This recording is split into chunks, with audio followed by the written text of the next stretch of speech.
it looks like to us that these crises that go on in Chicago and New York are far from us, but some of these crises among people are now knocking on our front door. You can read the headlines like I can. You see WCBI and WTVA like I do, that people are seeming to go crazy. Much as you may be seated, it seems and looks like a crazy world in which we live in. People do things that just don't make sense. They just wouldn't do them 20 and 30 years ago. I was talking in Bible study Wednesday night, and I made this statement that if we cannot protect the most vulnerable among us, we're in trouble. And the three groups that are most vulnerable among us are children, are women, and old people. And when we can no longer protect children, women, and old people, when young people will mistreat and abuse young people and women and old people, we got a problem in our country.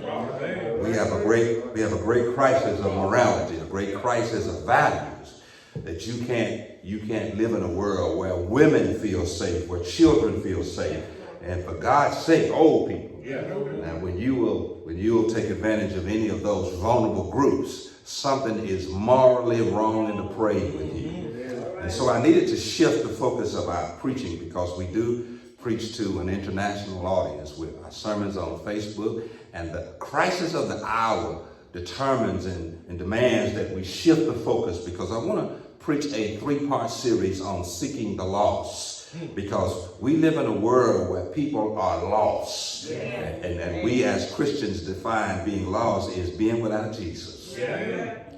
And listen, to be without Jesus, you are a depraved person. You are a heartless person. And you are a person with no morals, no values. You don't have a sense of conscience. And listen, when you read the headlines in the news today and listen on air, and when you see the kind of crime that people are committing, you understand exactly the crisis of the hour. Some of the senseless and heartless crime that's being committed by people, where it used to be that there was honor among thieves. But we live in a time in this generation, there is no honor among thieves, because there are some people you just wouldn't rob and steal from.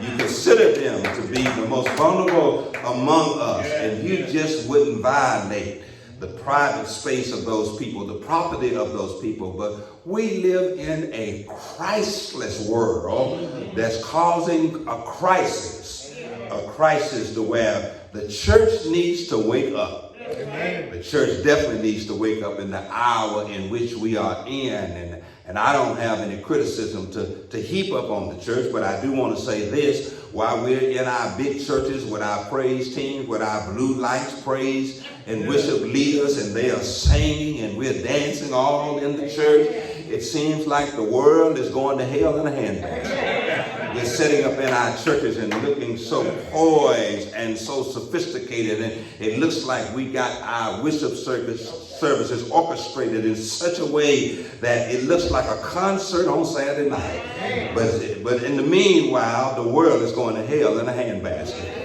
Right outside the churches in which we have all of this grandeur, pomp, and circumstances, the world is going to hell in a handbasket, because we're not concerned about the folk outside the church. We're only concerned about the folk inside the church. We need to be concerned about the lost.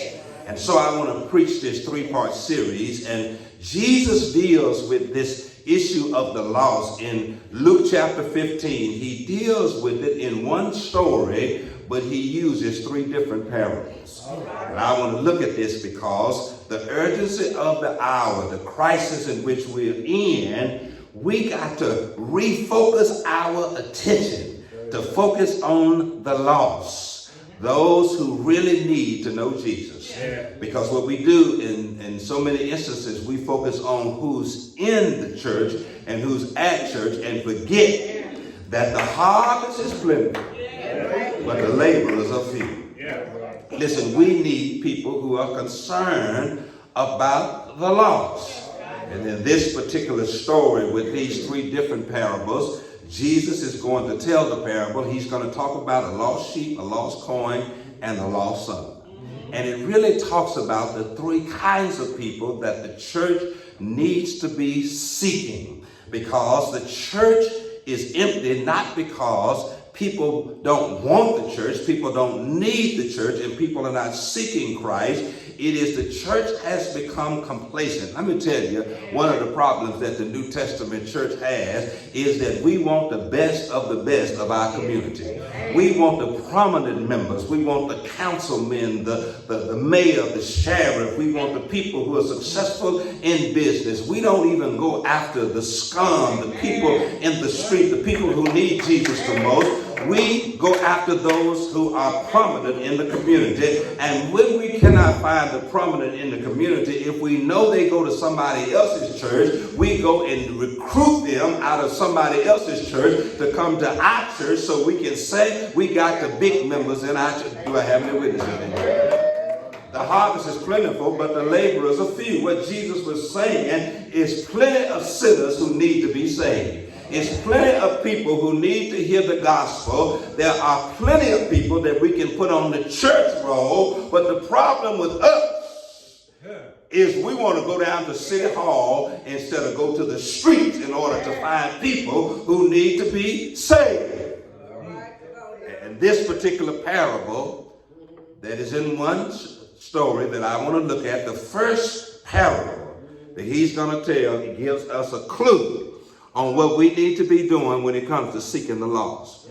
And listen, Jesus is masterful at telling stories. And what a parable is, and let me give you a definition of a parable. A parable is an earthly story about a heavenly message, a divine message. He's going to tell this story that they can all relate to. He's going to tell this parable in this story, 3 different parables in one story. And a parable is this earthly story about earthly events, things that they can relate to. This was an agricultural society. And so they understood the parable that Jesus is about to give them. They didn't go over their head. They understood immediately what Jesus was talking about in this first parable, which is about a lost sheep and the shepherd, and this sheep straying from the fold. And Jesus is going to give the amount of sheep, and he's going to say 1 sheep among the 100 strayed away from the fold. And he's going to tell this story. And there is a heavenly and a spiritual lesson that he wants to teach, because he's going to be talking to a group who feel like they are the elitists, the spiritual elitists of the day. And boy, if I had time, I'd explain to you about the group he's talking to, because in verse 1 of chapter 15, we're going to know exactly who he's talking to and why he's talking to them, because he is going to be targeting these parables in this one story toward one audience. And it is going to be the audience that has lost touch with reality, lost touch with the mission of the church, lost touch with what the church ought to be doing. And let me tell you, my brothers and sisters, if I had time, I'd explain to you, the church is in the business of reaching the lost. The church is in the business of going to those who need to hear the message of Jesus Christ the most. And that is sinners. And if I had time, I'd explain to you. I've gotten in trouble by saying this. The problem with the church stand is that the church is not sinner friendly enough. It's not friendly enough to sinners. And Jesus is going to address the issue of the Pharisees are no longer sinner friendly. They want only the elite, the best. They want these self-righteous people who live according to the law. And the reason why Jesus tells this one story with 3 parables in it is because of the attitude of the group he looks at in verse number 1 and 2. Because I want you to really get this. Let me read just this one verse, and then I'm going to get into this particular parable that Jesus is going to lift up before them. Then all of the tax collectors and sinners drew near him, Jesus, to hear him, Jesus. The Pharisees and the scribes complained, "This man receives sinners and eat with them." You may be seated. Now you know who he's going to target these parables and this story to. Yeah. Because of their response to what Jesus is doing. Now this is an interesting story because the context is Jesus is sitting down and eating with tax collectors and sinners. Isn't that interesting? Yeah.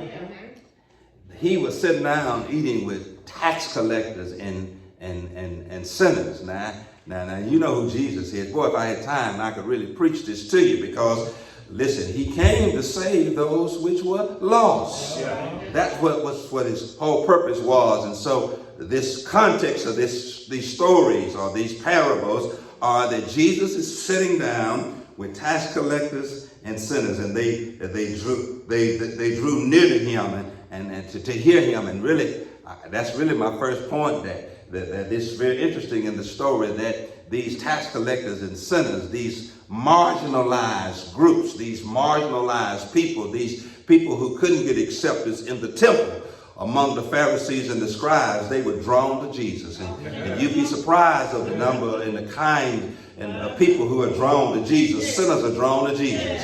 Because listen, you got to know that when sinners are lost, they are drawn to Jesus. And you know who Jesus is the hope and the light of the whole world. And because he's the light of the world, the sinners are drawn to him. Listen, and the Pharisees were upset because they were drawn to Jesus and not drawn to them.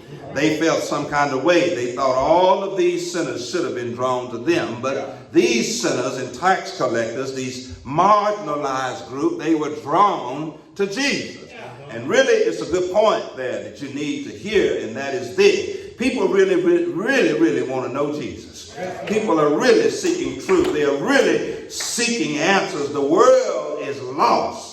They are really seeking an answer. They are really seeking hope. And really, I'm to pause to tell you that this was about in the middle of Jesus' ministry. They had saw all that Jesus had done. They had saw Jesus' earthly ministry. They kind of have now by this time figured out what Jesus was up to, all about. Jesus was unlike the other prophets before him or none after him, and they saw that Jesus had a common man's touch.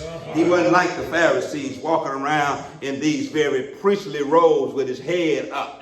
And you know, the Pharisees were so self-righteous that they would wear these big robes, and these robes were huge, and these robes meant that they were ceremoniously clean, and sometimes they flared out in the temple, but when they would go into the streets, they would pin up these robes because they felt like that if they were in the streets and if 1 inch of that robe touched the sinner, they would become unclean, and they would have to go back and wash the clothes so that they weren't contaminated or made unclean by coming in contact with a sinner. See, but they didn't see Jesus like that. They saw Jesus eating and sitting down talking with sinners. You know who Jesus was. He was a friend to sinners. They might have known that Jesus had went to Zacchaeus' house, that tax collector who was up in that tree. And that tree, and Jesus called him down, and Jesus had a conversation with this tax collector. They might have known that Jesus had a conversation with a woman at the well, a woman who would nobody else talk to, but Jesus decided to go through Samaria. She was already marginalized because she was a Samaritan. She was marginalized because she was a woman, but she was marginalized because she was a woman of the streets. She was despised by the women. She was used by the men. And Jesus had the audacity to go talk to a woman, a Samaritan woman, and a street woman. And listen, the disciples went into town to get bread, and when they came back, they saw Jesus talking to this Samaritan woman, and they said to Jesus, "What's up? Do you know who she is, where she's from, and do you know her reputation?" Jesus talked to Zacchaeus, and he talked to the woman at the well. They might have heard about Jesus' feet being washed by a prostitute. You know what a prostitute is. A woman who sells her body in the street. She takes the highest bidder, and she can sleep with 5 or 6 different men on the same day to get money. But this woman was now washing Jesus' feet with her hair and a tear, and she took an expensive bottle of alabaster and she anointed his feet. They might have heard about Jesus. And now Jesus, the very same people, are now drawn to him because of his reputation, because of the way he does things. He's receptive. He's open to those who are marginalized, who are segregated, those who are literally outcasts. Jesus has a way of reaching those who people think are unreachable. And so I'm telling you, the text says all tax collectors and sinners were drawn to him. To hear him. And boy, if I had time, I'd explain to you, folk really want to hear from Jesus. They really want to hear about Jesus. I don't really want to get real technical with you, but the stuff folk are hearing when they come to church is nonsense and garbage. Listen, you can't tell a man about prosperity when he don't know Jesus. You can't give him a message of hope until you give him Jesus. You can't tell me to sow a seed until you first get me into a right relationship with Jesus Christ. What people want to hear when they draw near to Jesus is they want to hear from Jesus, and they want to hear about Jesus. You remember the woman at the well was talking about the place of worship, and what Jesus said to her, you need not be concerned about the place of worship. You need to be concerned about the conversation we're having. You need to get right with God, and the way you get right with God is drink some of this living water. People want to hear about Jesus. They draw near to him to hear from him. They want to hear the message about salvation.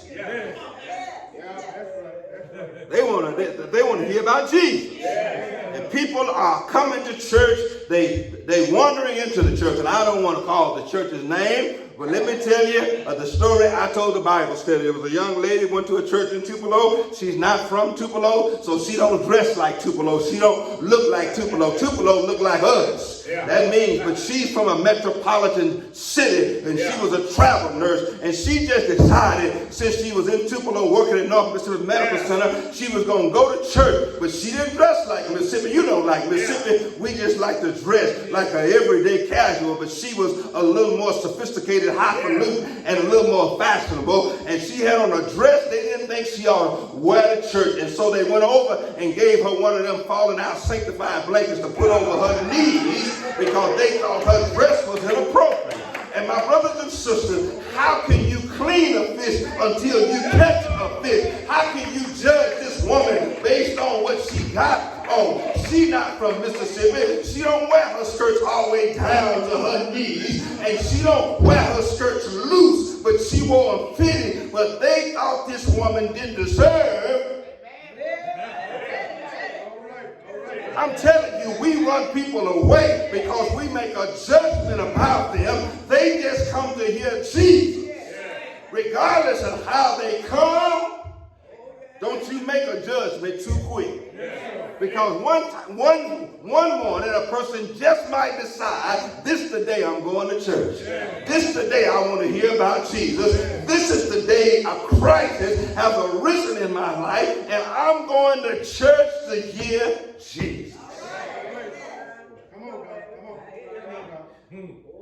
So if I had time, I'd explain to him. That's the reason why Jesus sent his disciples in town to get bread, and he didn't let them stay when he started talking to the woman at the well. Because they would have been throwing shade at the woman because she was a Samaritan, because she was a woman, and they knew her reputation. It's some folk, you can't let them get close to folk who really are desperately seeking Jesus, because they'll turn folk off. I'm almost finished. All right. They draw near to him to hear him. Yes. And Jesus' message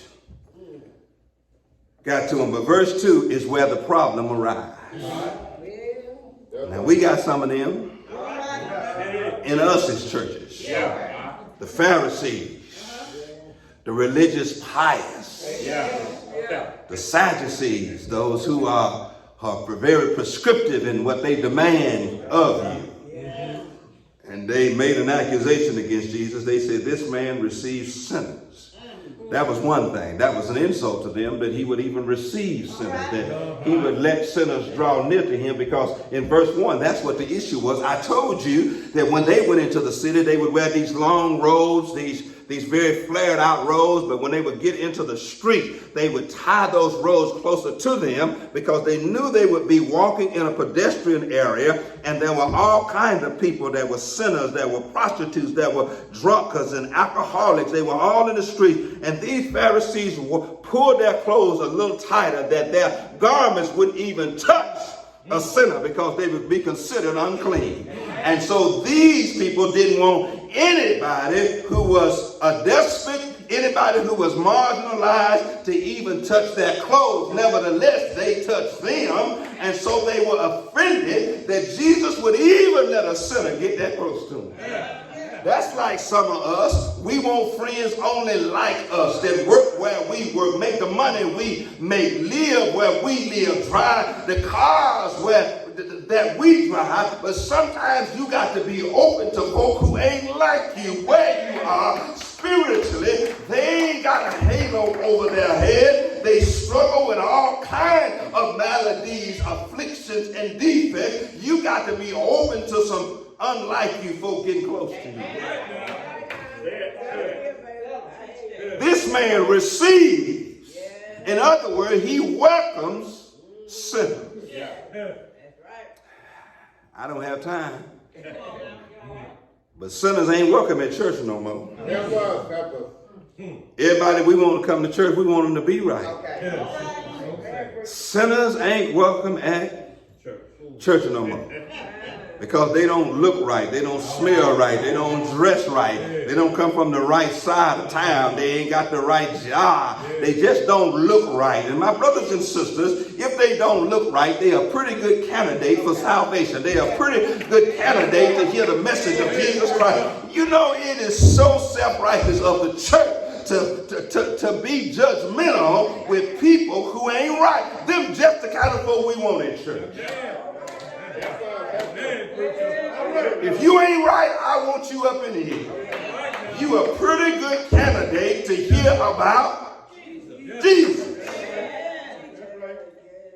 They were offended that these people draw near to Jesus, that Jesus received them.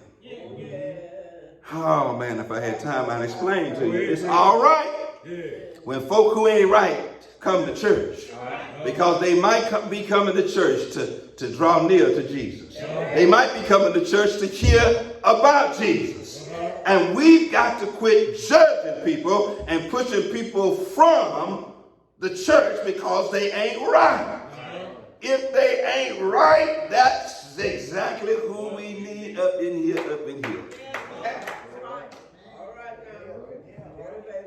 That's right. And I'm going to tell you how we are.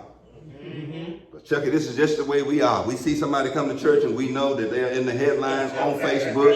They're the rumors and the pariahs of the community. We know they done messed up. They done failed. They done had a struggle in their life. And when they come to church, the first thing we do is point out what they have done that we know. But let me tell you, my brothers and sisters, if they got enough sense to come to church, they just where they need to be. Because Jesus said a hospital ain't for well folk, but for sick folk. And listen, you got a sin problem, and you got the sickness of sin problem. Even after you get saved, you still got some struggles. So sometimes you get saved, but you need some aftercare. Even when you get saved, you still need to come up in here, because sometimes you fail and struggle.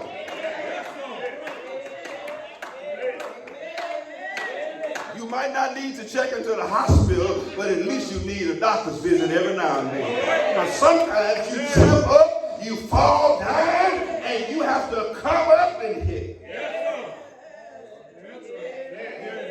That's why I'm up in here this morning. Because I done tripped up, messed up, and and I needed a doctor's visit. And so I came to Jesus just as I was, weary, wounded, and what I found in here. Sweet. I'm calming myself down. Go ahead, preacher. Sweet resting place. Yeah. Now some of y'all young folk don't know this term because you know him as a way maker and bread and the starving lamb, water when you're thirsty. But the old folk used to say he's a bond and get it. And that literally means he'll heal your sin soul. I'm not talking about it. I ain't got no physical sickness, but my soul is sick. And the bond and Gideon will heal. Because he received sinners. He let sinners get close to him. And listen, he let sinners touch him. Well, I don't want to even get into that. Listen, we have to go to that woman who had the issue of blood for 12 years, went everywhere to get some healing and help. Now, if the Pharisees would have been walking and she'd have touched them, they'd have went home and changed clothes because they thought the woman would have contaminated them. They thought the woman would have made them unclean. But Jesus walking through a crowd of folk. And there was a woman who had an issue of blood, and she crawled through the crowd. And she said, but if I could but touch the hem of his garment, I can be made whole. And instead of her contaminating Jesus, Jesus cleaned.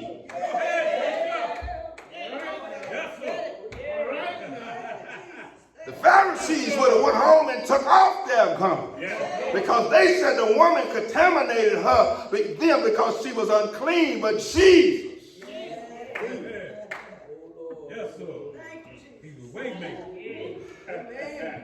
He received sinners. But then it was really offensive to them. Not only did he receive sinners, but he ate with them. Boy, if I had time, I'd explain to you. Now, it was one thing to talk to Zacchaeus and tell him to come down from that tree. It was one thing for Jesus to do that. To even engage a tax collector in the Jewish mind was an offense because the tax collector didn't work for the Jews but worked for the Romans. And because they worked for the Romans, they collected tax for Rome, but they would extort the people 4 times above what was required. And so the Jews hated tax collectors, so the fact that Jesus was even talking to tax collectors was an offense to them. Boy, if I had time, I don't want to say this, because I don't want to offend some of y'all, but the fact that some of y'all even talk to me, speak to me, like me, offends some folks, because they think I'm the worst of the worst, the scum of the earth, not worthy of even any hospitality, consideration, or conversation. But let me tell you, sometimes you got to know what God is saying, and you got to know some things for yourself about a person before you let somebody else let you make a judgment about an individual.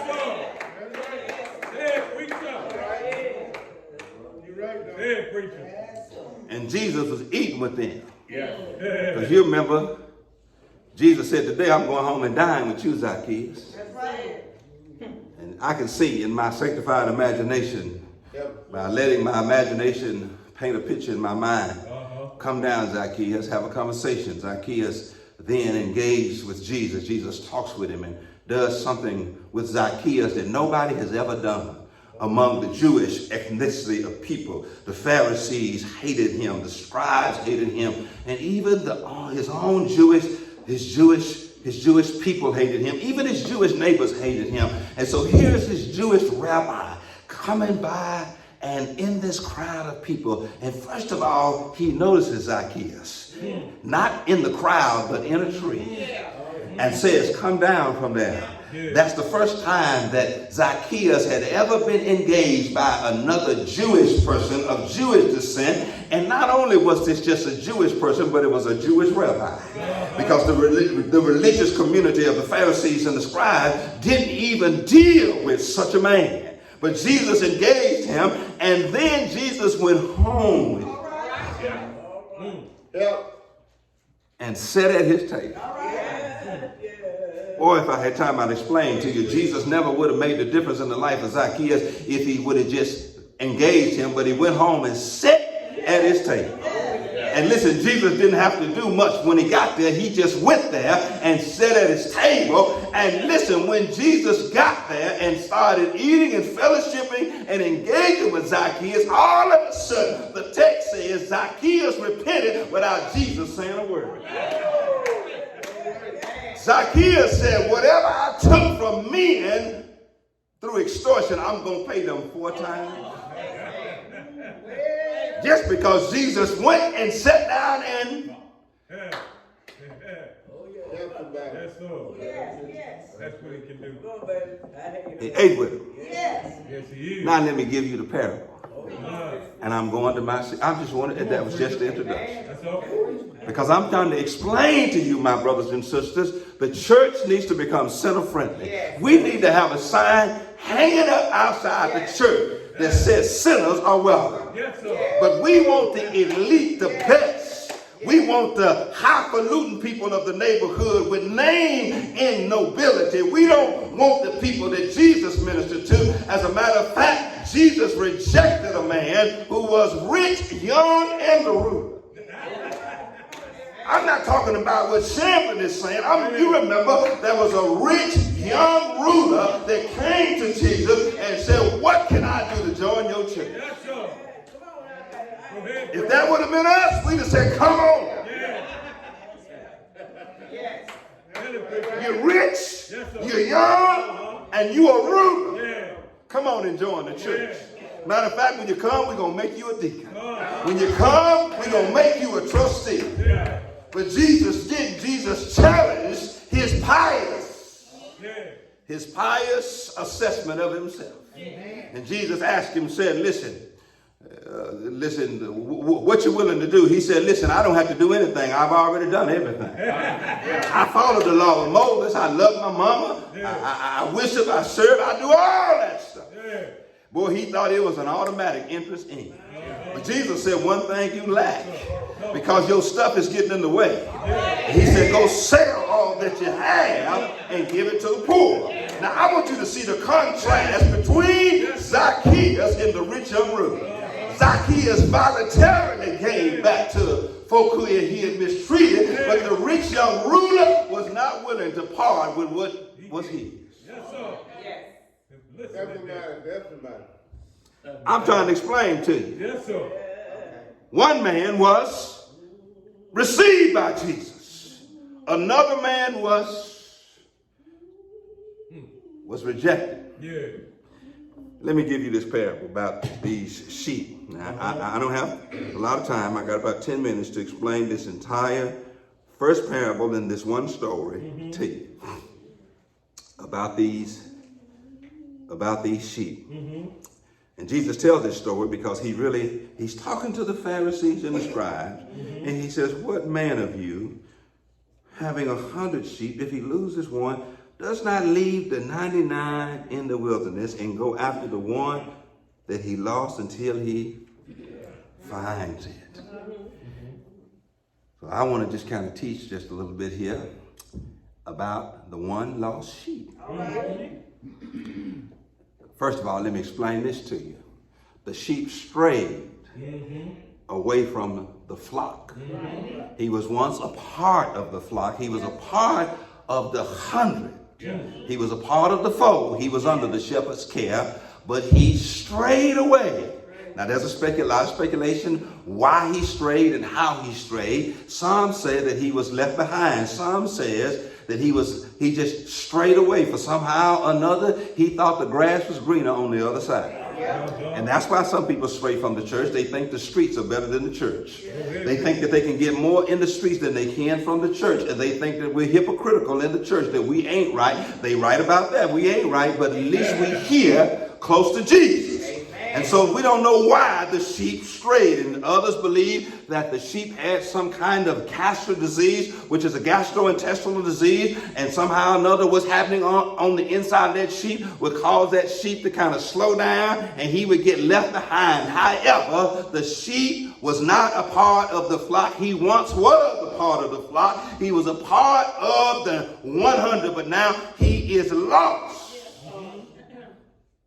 We don't know voluntarily by accident. All we know that he is lost. And there's some folk like that that join the church. They just get lost. They just stray away. Sometimes they get lost and they stray away because of what's going on in the inside. They just can't keep up. Sometimes they get lost because they get distracted by what's going on out there in the world. They just get distracted. You remember Paul said Demas loved this world. He started out with us, but he got drawn back into the world by looking back into the world, thinking he's losing something, that he's lost something. Listen, I don't know why that one sheep strayed, but he left the protection of the shepherd, and he left the fellowship and the communion of the other sheep.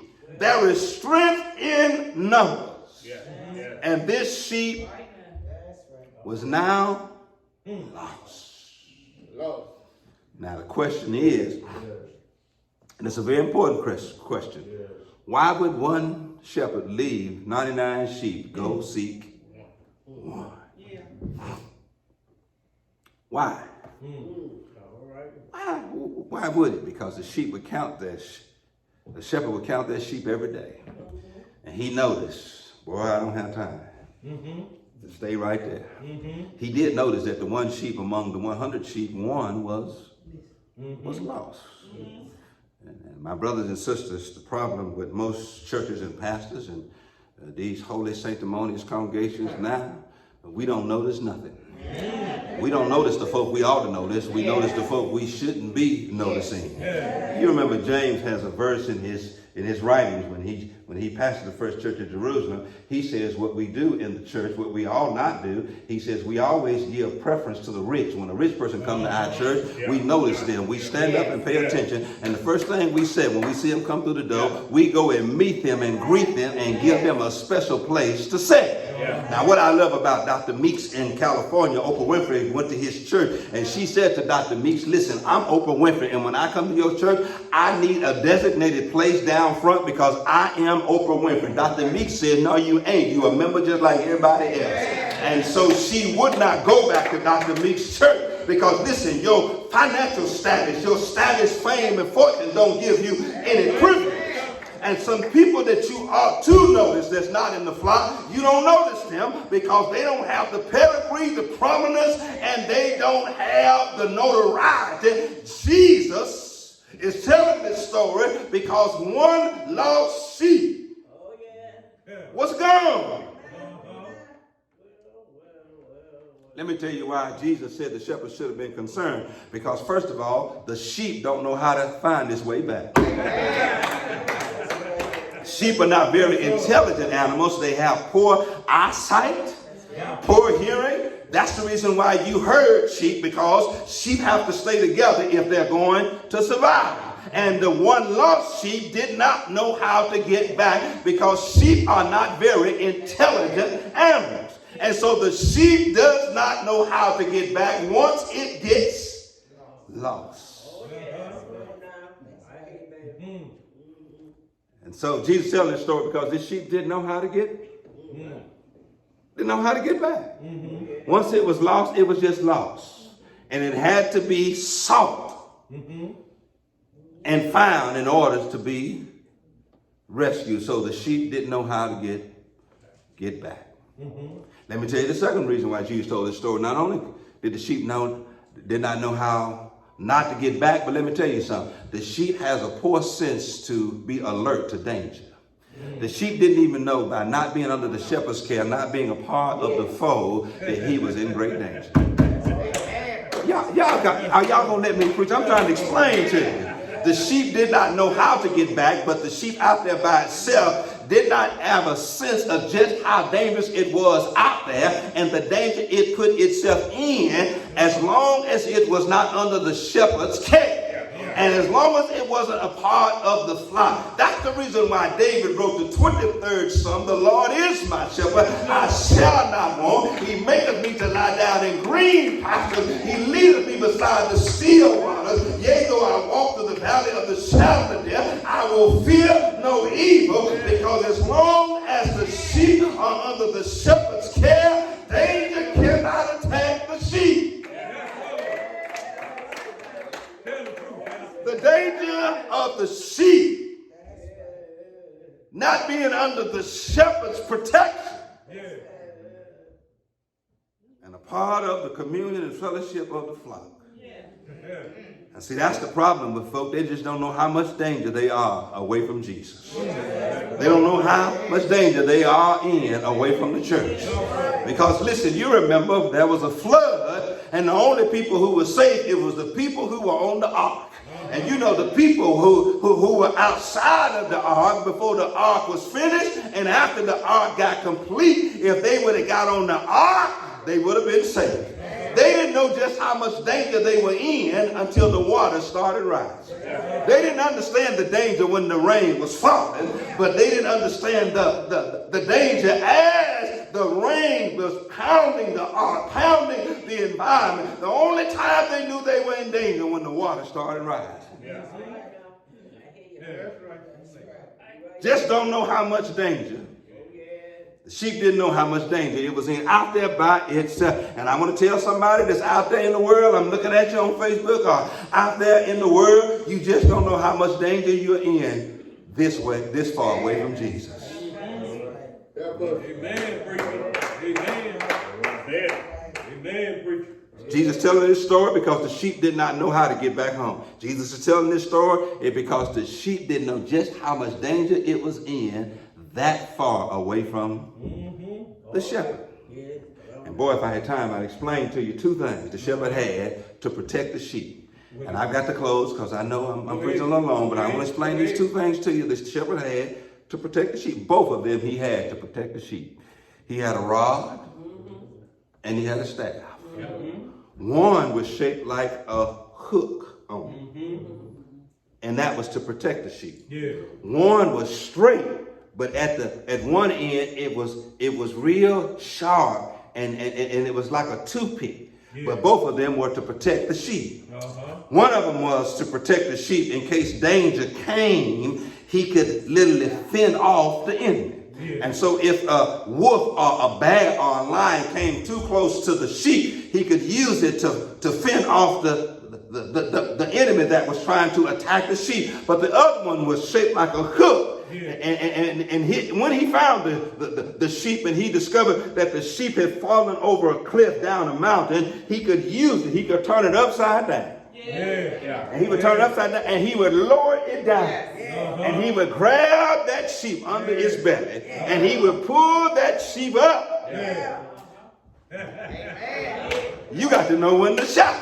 And see, the Lord will protect you from your enemies, but he'll rescue you when you fall. He'll tenderly and gently. And let me tell you, and I got to move on, but let me explain to you, when he rescued that sheep, either from an enemy or either from a fall, he would put that sheep on his. Go ahead, preacher. And this is going to explain the rest of the parable. Because that's what the text says. When he finds it, he lays it on his shoulder. And boy, ain't nothing like being on the shoulders of Jesus. To know you out of danger. And listen, he doesn't make the sheep walk back because he wants the sheep to know that he cares, that he loves them, and that he knows that he strayed unaware. He got caught up. And so he puts the sheep on his shoulder. Yes, sir. And then he don't fuss at the sheep on the way back. He rejoices. And see, that's the problem with some Negro church members. And when folk come back out of the streets, out of the world, out of the mess they get caught up in, you come judging them, talking about them, reminding them of what got them out there in the first place. Jesus literally comes and he rescues us, and he don't care where we've been, just as long as we are back.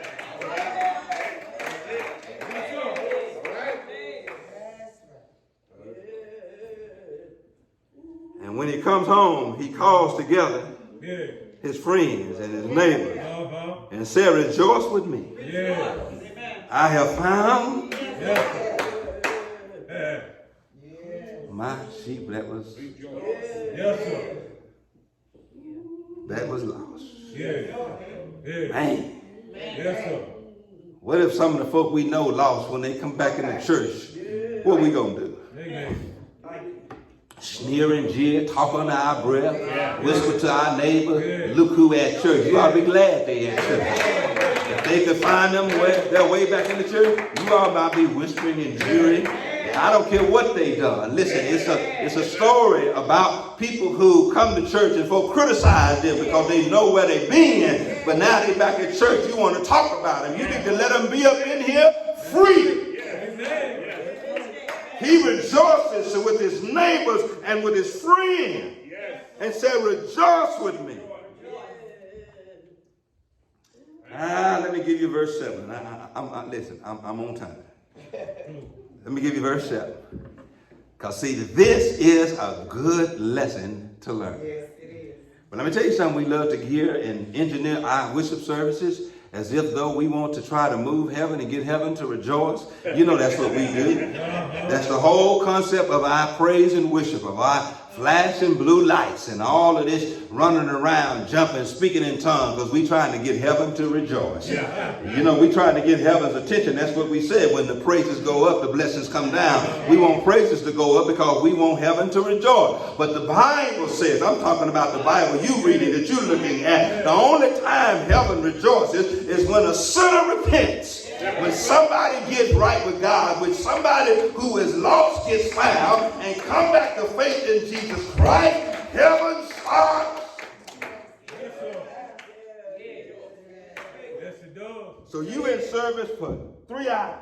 And 1.5 hours you up here singing, jumping, blue lights, praise, dancing, the Jericho, dancing and all of this stuff, and heaven ain't saying nothing. Heaven ain't moved by none of that semantics. Heaven is not moved by any of that. But you let somebody walk that aisle. Somebody that was lost stumbled up in here. I don't care how they stumble. They can stumble up in here drunk, intoxicated, messed up, tore up from the floor up. All of a sudden, everybody in heaven stands up, looks over into the banisters of heaven, look down in Pilgrim Road and said, Lord, one sinner that was lost.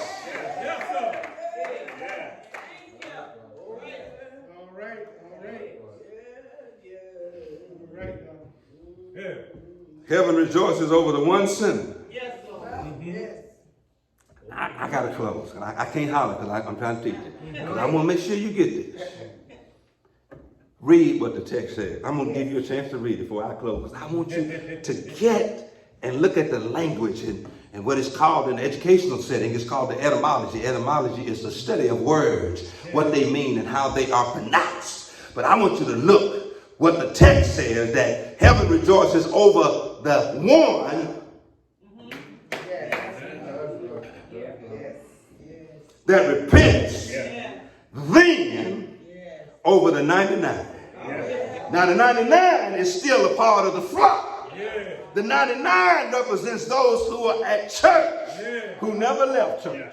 Those who are regular church attendees, those who do their religious rituals week after week. And what the text says, heaven don't even be moved by their prayer. But you let one sinner come up in here, and let me tell you, you want to move heaven? Let one sinner walk up in here. And that sinner comes to Jesus just as they are, weary, wounded, and rest. And they find in him a sweet resting place.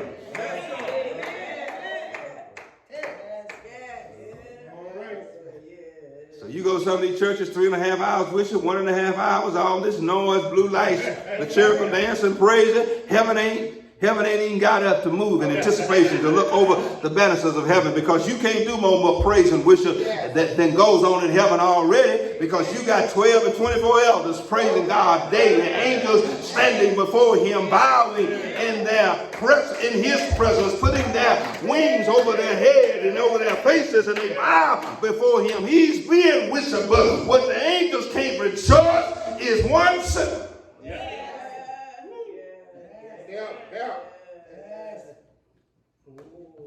I'm closing.